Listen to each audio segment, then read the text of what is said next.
ఏపీలో 5 ఏళ్ల వైసీపీ ప్రభుత్వంలో పొద్దుటూరు ఎమ్మెల్యేగా పనిచేసిన రాచమల్లు శివప్రసాద్ రెడ్డి సంచలన వ్యాఖ్యలు చేశారు. కూటమి ప్రభుత్వంలో తమకు ఎదురవుతున్న ఇబ్బందులపై ఆయన షాకింగ్ కామెంట్స్ చేశారు.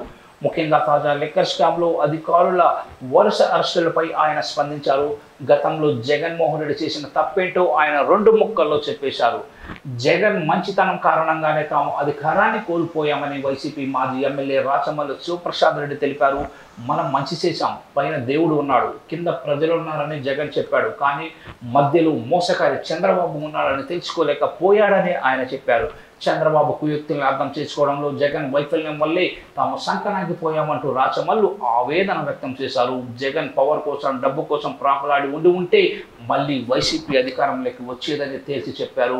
వైసీపీ హయాంలో మద్యం స్కామ్ పేరుతో రిటైర్డ్ ఐఏఎస్ ధనంజయ రెడ్డి, జగన్ మాజీ ఓఎస్డీ కృష్ణమోహన్ రెడ్డి అరెస్టు కుట్రపూరితమని రాచమల్లి ఆరోపించారు. జగన్కి అండగా ఉంటే ఓర్చుకోలేకపోతున్నారన్నారు. రాష్ట్రంలో ఐఏఎస్లు, ఐపీఎస్లకు రక్షణ లేదని ఆయన విమర్శించారు. అక్రమ కేసులతో ఉన్నతాధికారులను వేధిస్తున్నారని, ఏపీలో కొనసాగాలంటే భయపడే పరిస్థితి తీసుకొచ్చారని రాచమల్లు శివప్రసాద్ రెడ్డి ఆగ్రహం వ్యక్తం చేశారు. రాష్ట్రంలో కూటమి ప్రభుత్వం అమలు చేస్తున్న లిక్కర్ పాలసీ ద్వారా కోట్లాది రూపాయలు అక్రమంగా అమరావతిలోని చంద్రబాబు కరకట్ట ప్యాలెస్కు చేరుతున్నాయని మండిపడ్డారు. ప్రతి ఏటా నారావారి లిక్కర్ కమిషన్లు అక్షరాల 2,200 కోట్ల రూపాయలని విమర్శలు గుప్పించారు.